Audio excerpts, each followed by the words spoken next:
Hello friends, कैसे हैं आप सब? बढ़िया। चलिए आज हम देखते हैं कुछ ऐसे सवालों को जिनमें बहुत सारे वर्गमूल रहेंगे, यानी वर्गमूल के अंदर वर्गमूल, उसके अंदर फिर वर्गमूल और अनेक संख्याएं इस प्रकार से आपको दिखाई देंगी। आप जैसे कि यहाँ पे देख पा रहे हैं और इनको हमको हल करना है। तो सबसे पहले तो हम यहाँ ये कहना चाहेंगे कि जो आपको संख्याएं दिख रही हैं उनमें कोई विशेष पैटर्न नजर अगर ना आए तो समझिए कि उनको आपको एक एक करके बारी बारी से हर एक संख्या का वर्गमूल निकालते हुए हल करना है। अगर आपको कोई एक विशेष सीरीज या विशेष श्रृंखला दिखाई दे रही है तो उसका हल हम शॉर्टकट ट्रिक से कोई फॉर्मूला लगा करके निकाल लेते हैं, जैसा कि आपने हमारे पिछले वीडियो में देखा होगा। लेकिन यहाँ पे आप देख सकते हैं कि वर्गमूल के अंदर अलग अलग संख्याएं हैं, देख सकते हैं आप। तो इसको हमको बारी बारी से पीछे से आगे की ओर जाते हुए हल करते हुए पहुंचना होगा। तो चलिए चलते हैं। तो पहला सवाल मैं यहाँ पे लिखता हूँ। पहला सवाल ये है, वर्गमूल 12 प्लस वर्गमूल 11, उसके अंदर वर्गमूल 19 है, फिर उसके अंदर वर्गमूल 36 है। आप यहाँ से शुरू करते जाइए। जैसे ये वर्गमूल 36 लिखा है तो वर्गमूल 36 का वर्गमूल क्या होता है? 6 होता है। तो आप यहाँ पर अगले लाइन में लिखेंगे 12 प्लस रूट 11 प्लस 19 और ये प्लस 6 हो जाएगा। अब 19 और 6 कितना होता है? 25। और 25 का वर्गमूल है तो वो कितना हो जाएगा बताइए? 25 का वर्गमूल हो जाएगा 5। मैंने डायरेक्ट लिख दिया है समझने के लिए। तो 11 5 कितना होता है? 16। फिर 16 का वर्गमूल है तो 16 का वर्गमूल कितना होता है? 4। ठीक है ना? 11 5 16, 16 का वर्गमूल 4 और फिर 12 4 16, तो 16 का वर्गमूल है तो फिर 4 आ जाएगा। तो इस तरीके से इसका आंसर कितना आ गया? 4। तो ये बहुत सरल है, आपको बस थोड़ा सा दिमाग लगाना है। आपको संख्याओं के वर्गमूल पता होने चाहिए और ये आपके प्रैक्टिस से आपको याद हो जाएंगे। बहुत सारी संख्याएं, कम से कम आपको बड़ी से जितनी ज़्यादा हो सके आप बड़ी से बड़ी संख्याओं का वर्गमूल याद कर लेंगे। और इसके याद करने के लिए कोई आपको जोर नहीं देना है, आप बस प्रैक्टिस करते जाएंगे। जितने ज़्यादा सवाल बनाते जाएंगे ना, वो आपके माइंड में बैठते जाएंगे सभी संख्याओं के वर्गमूल। जैसे वर्गमूल 196 आएगा आगे चल करके। अब घनमूल वाले सवाल भी हैं। तो चलिए, और वैसे भी वर्गमूल ज्ञात करने का एक वीडियो पूरा बना हुआ है हमारा, आप वो जरूर देखिएगा। हम डिस्क्रिप्शन बॉक्स में उसका लिंक दे देंगे। आप बहुत ही शॉर्टकट मेथड से बड़ी से बड़ी संख्याओं का वर्गमूल ज्ञात कर सकते हैं। चलिए अगला सवाल देखते हैं। आप देखेंगे ये सेकंड क्वेश्चन है। लिखा है वर्गमूल 20 प्लस वर्गमूल 29 माइनस उसके अंदर वर्गमूल 12 प्लस वर्गमूल 16। तो आप देखेंगे, देखो वर्गमूल 16 यानी कितना हो गया? 4। फिर वो 4 किसके साथ जुड़ेगा? 12 के साथ। तो 12 4 कितना हो जाएगा? 16। ठीक है। ये तो आप सोच सोच के एक ही लाइन में बना सकते हो, ये तो मैं आपको हल करके बताया। जैसे पिछला वाला सवाल हम एक एक स्टेप हल करके बताया ना। आप चाहे तो जब आप इसको अच्छे से प्रैक्टिस कर लेंगे ना तो आप ऐसे एक ही लाइन में इसका आंसर दे देंगे। देखो ना, वर्गमूल 16 यानी कितना हो गया? 4। फिर 12 और वो 4 जुड़ेगा तो 16 होगा। फिर 16 का फिर से वर्गमूल आप निकालोगे तो फिर 4 आएगा। ये 4 हम चाहे तो यही कैलकुलेट कर सकते थे। चलो लिख लेते हैं विकास लाइन। 29 में 4 गया तो 25, 25 का वर्गमूल 5। फिर 20 5 25, 25 का वर्गमूल फिर 5, 20 5 25, 25 का वर्गमूल 5। इसका आंसर आ गया 5। कितना छोटा, कितना सिंपल, कितना सरल और कितना सहज, बहुत आसानी से बन सकने योग्य, परीक्षा में आने योग्य, नंबर पाने योग्य और अब इसे मिटाने योग्य है। चलिए मिटा दिए इसको अपन और अगला देखते हैं। आप देखेंगे 134 प्लस वर्गमूल 134 प्लस वर्गमूल 86 प्लस वर्गमूल 196। वर्गमूल 196 यानी 14 का वर्गमूल, सॉरी 196 का वर्गमूल 14 होता है। 14 का वर्ग 196 है। तो तो ये हो जाएगा 14 और ये फिर ये चलो लिख लेता हूँ मैं ऐसे। ये 86 प्लस 40 और ये 134। 86 और 14 होता है 100। 100 का वर्गमूल हो जाएगा 10। फिर 134 प्लस 10 हो जाएगा 144 और इसका जो वर्गमूल होता है वो कितना होता है? 12। ये देखिए ठीक है। 134 प्लस 10 144, ये देखो 86 और 14 हो गया 100, 100 का वर्गमूल 10, 134 प्लस 10 144, 144 का वर्गमूल 12। तो इसका आंसर आ गया 12। कितने सरल तरीके से हम बना रहे हैं और आप देख पा रहे हैं, और ये कितना अच्छा है, कितना बढ़िया है। इस टाइप के क्वेश्चंस तो आपसे छूटने ही नहीं चाहिए। जी हाँ, और अब हम इसे मिटा रहे हैं। ओके, चलिए नेक्स्ट देखते हैं। नेक्स्ट लिखा है, जो कि है कौन सा था, चौथा, वर्गमूल 17 प्लस वर्गमूल 55 प्लस 69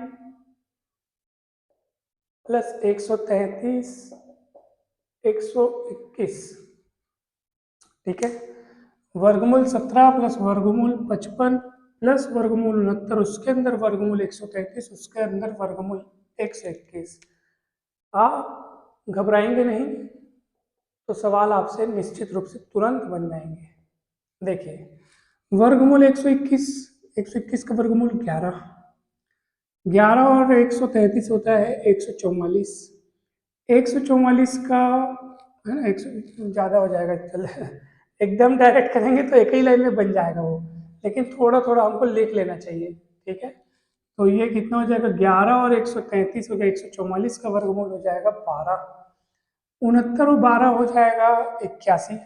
ठीक है, 69 और 12 कितना हो जाएगा 81, और 81 का वर्गमूल होता है 9, 55 9 64, 55 9 64, 64 का वर्गमूल 8, और ये 17, 17 8 25, और 25 का वर्गमूल 5। दैट इज, इसका आंसर आ गया 5। ठीक है, चलिए सरल था, बहुत सरल है। तो मैंने अब 5-6 एग्जाम्पल लिख लिए ताकि उनको बनाते बनाते आपके माइंड में पूरा ये बैठ जाए कि इस टाइप के सवाल तो बहुत आसान होते हैं, छूटने ही नहीं चाहिए। ये तो बहुत इजी है, आप एक ही लाइन में इसको सॉल्व कर सकते हैं। जब आप अच्छे से प्रैक्टिस कर लेंगे ना, तो ये देखो 121 का वर्गमूल 11, 133 जुड़ेगा तो 144 का वर्गमूल 12, 12 9 81, 81 का वर्गमूल 9, 55 9 64, 64 का वर्गमूल 8, 17 8 25, 25 का वर्गमूल 5। तो एक लाइन में हल कर सकते हैं। नेक्स्ट देखते हैं, चलिए नेक्स्ट है पांचवा। पांचवा क्या लिखा है, देखिए वर्गमूल 0.01 वर्गमूल 0.0064। ठीक है, अब यहाँ पे दशमलव वाली संख्याएं हैं, वर्गमूल 0.01 प्लस वर्गमूल 0.0064, ये पढ़ने का सही तरीका है। तो अब इसको हम सॉल्व कैसे करेंगे, तो आप देखेंगे सबसे पहले तो 0.01 हुआ। अब देखो दशमलव वाली संख्या का वर्गमूल कैसे निकालते हैं, आपको हम बताएं। पहले तो आप इस दशमलव को इग्नोर समझो, छोड़ो, मतलब ऐसा समझो वहां है ही नहीं, और इसको फिर, क्योंकि जब दशमलव को आप इग्नोर कर चुके होगे तो आपके पास क्या बचेगा, 0.0064। तो 64 के सामने फिर वो जीरो लगने का कोई मतलब नहीं है। जब आप दशमलव को नहीं है ऐसा मान चुके हो तो फिर उसके सामने जीरो लगने का कोई मतलब नहीं है। तो 64 का वर्गमूल आपको पता है 8। ठीक है, अब आप दशमलव लगाइए, क्योंकि दशमलव वाली संख्या है ना, तो अब दशमलव यहाँ पे कैसे लगाएंगे बताइए भला। तो 1 2 3 4, 1 2 3 4, 4 संख्या के बाद दशमलव लगाए तो 4, क्योंकि अपन वर्गमूल निकाल रहे हैं तो वर्गमूल में क्या होता है, आधा हो जाता है। यानी इसमें 4 संख्या के बाद पीछे से देखा जाए तो पीछे से 4 संख्या के बाद दशमलव लगाएंगे, तो आप समझ जाइए कि आपके उत्तर में 2 संख्या के बाद दशमलव लगना चाहिए। 4 है इसलिए 2। अगर यहाँ 6 संख्या के बाद दशमलव लगा होता तो यहाँ 3 संख्या के बाद दशमलव लगाते हैं। अगर यहाँ 8 से पीछे से है ना, पीछे से अगर यहाँ पे 8 संख्या के बाद दशमलव लगा होता तो हम यहाँ 4 संख्या के बाद दशमलव लगाते। क्योंकि हम वर्गमूल निकाल रहे हैं इसलिए जितनी संख्या के बाद यहाँ दशमलव लगा है उसका आधा संख्या के बाद दशमलव यहाँ लगाना चाहिए। तो फिलहाल यहाँ 4 दिख रहा है इसलिए हम यहाँ 2 संख्या के बाद दशमलव लगाएंगे, मगर यहाँ तो सिर्फ 8 है, एक संख्या है, तो दूसरी संख्या 0 लगा करके फिर दशमलव लगाएंगे। तो 2 संख्या का दशमलव लग गया। तो सामने में आप इसको चाहे तो 0.08 ऐसे लिख सकते हैं। सरल है, कठिन नहीं है, बहुत आसान है। आइए अब इनको जोड़ते हैं। 0.01 प्लस 0.08 करेंगे तो 0.09 होगा। अब फिर इसका वर्गमूल निकालना है, तो कैसे निकालेंगे बताइए? तो ये भी बहुत आसान है। अब दशमलव को इग्नोर करिए और 9 लिखिए, और 9 का वर्गमूल आप जानते हैं 3 होता है। अब 3 होता है तो 3 तो लिख दिए, लेकिन अब दशमलव लगाने की बारी है। अब यहाँ देखो कि कितने संख्या के बाद दशमलव लगाए, तो पीछे से गिना जाए तो 1 2 2 संख्या के बाद दशमलव लगाए तो आपके वर्गमूल में, और 2 का आधा कितना होता है 1, तो 1 संख्या के बाद दशमलव लगना चाहिए, यानी कि 1 संख्या तो वो खुद हो गई 3, तो ये 3, तो ऐसे, ठीक है, और सामने में 0 लगा दिए। तो चलो 0.3 आपका आंसर आ गया। 0.3 आपका आंसर है। बहुत सरल था, घबराने की बात बिल्कुल नहीं है। दशमलव वाली संख्याओं के वर्गमूल निकालने के लिए एक अलग से वीडियो है, आप उसे देख सकते हैं। चलिए अब मैं इसको मिटाता हूँ, ठीक है।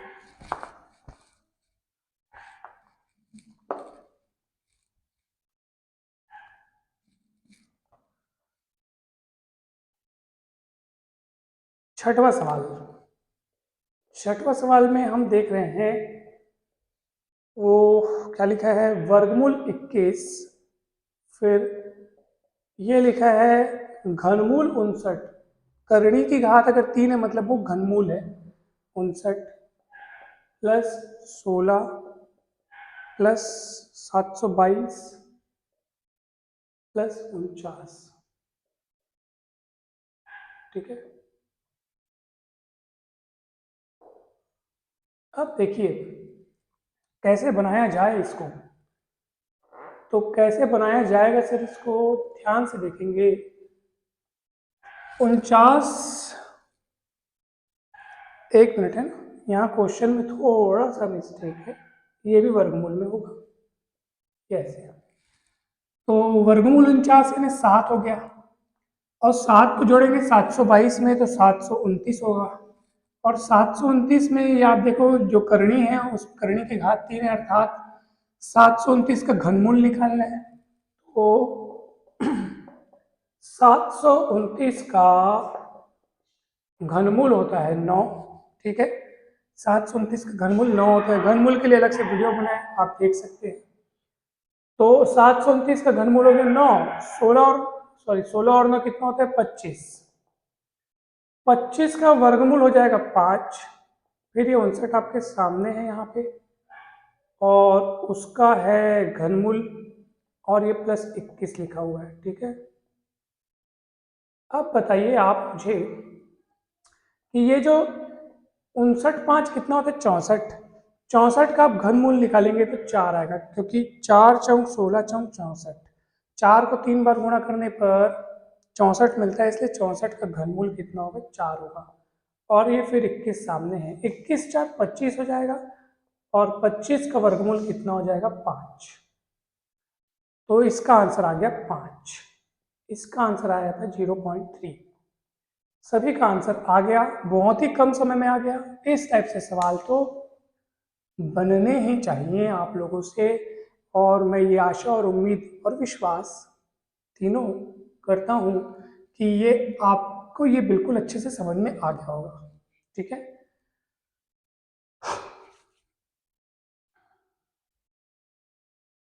कहीं भी कोई डाउट हो तो आप पूछ सकते हैं, मेरे समझाने में कहीं भी आपको अगर डाउट हो, त्रुटि नज़र आए, कुछ मिस्टेक हो तो आप मुझे बताइए, ताकि नेक्स्ट वीडियो में मैं उनको और अच्छे से सुधार कर सकूं।